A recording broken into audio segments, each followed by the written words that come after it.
These days, one of the terms that's come into popular use, even in the mainstream, is the present moment or mindfulness.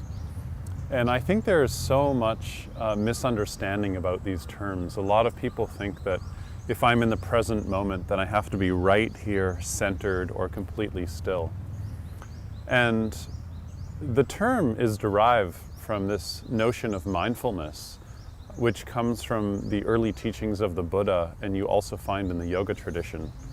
And the term mindfulness is an English translation of the Pali word sati, or the Sanskrit word smriti, which is a verb which means to remember, to come back to what's actually in present experience.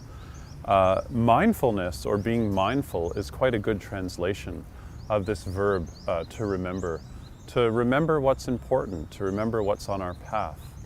And this question comes up is, how do I be mindful, but also think about my future or plan for the future, or how to be mindful when I'm thinking about the past? And the Buddha talked about prospective mindfulness and retrospective mindfulness. So one can be mindful as one's aware of the future, as one's planning, thinking, creating, trying, working. And one can be mindful also of the past.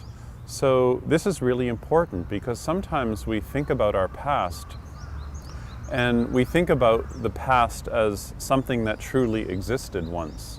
And we don't see really from a meditator's perspective that you can only experience the past in the present moment. So if you ask someone, how are you experiencing the past? We can see how we're structuring our experience of the past through the filter of the present moment. In other words, our lives can only happen moment to moment. They can't happen any other way. So what does it mean to be mindful or to be fully in the present moment, but to see that as a process of being intimate with the flow of how things happen, not with some ultimate reality that's eternal and fixed?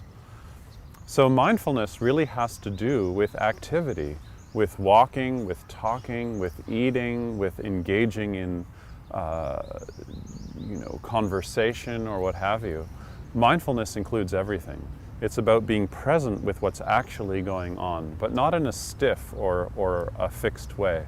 There's nothing worse than hanging out with someone who's come back from a long meditation retreat, and you invite them over for dinner and you ask them to help you, chop carrots for a stew or a salad, and they really slowly start chopping the carrot. And it's wonderful, and it's really important to be able to slow down and watch your experience like that. But we also wouldn't get anything done. And so I think these days there's this idealization, probably because we're so busy, that meditative stillness is really the kind of ultimate form of mindfulness. But that's not how the Buddha described mindfulness. The Buddha was an action kind of guy, and he really talked about mindfulness as a kind of engagement practice. I think a better translation of mindfulness, rather than just being aware of the present moment, would be generosity.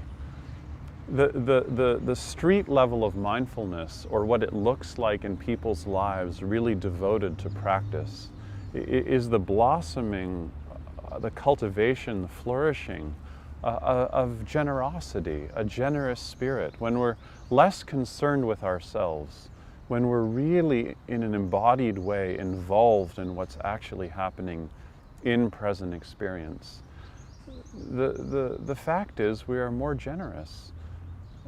I think maybe the most generous thing we can do is just to really give our attention to what's going on right in front of us. Not what we think is going on, but what's actually happening.